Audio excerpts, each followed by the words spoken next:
Hello everybody and welcome. In this video I'm going to show you top tricks for your earbuds SOUNDCORE C30i.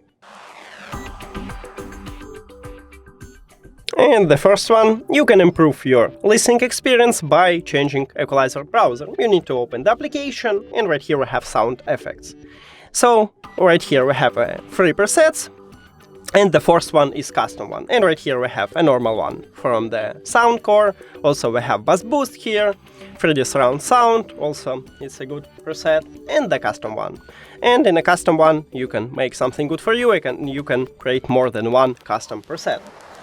When you listen to music or watching a movie, you don't need to use your phone, you can use your earbuds. And we have a gesture on them, and we can play next or previous track, we can volume control, we can call voice assistant, we can play and post the song or the movie, and we can modify it right here in the application. We have a controls, and you just enter here and you can change and make something good for you.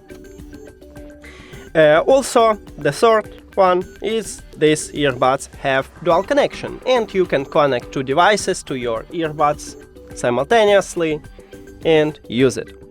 The last one, if you have some trouble with your earbuds, you can easily perform a factory reset. To perform a factory reset, you just put your earbuds to the charging case, do not close the case, and then you press and hold this connection button at the bottom of the charging case until this LED lights flash red 3 times slowly. And that's it. Thank you for watching this video. If you found it helpful, please consider subscribing to the channel and leave the like on the video. See you later!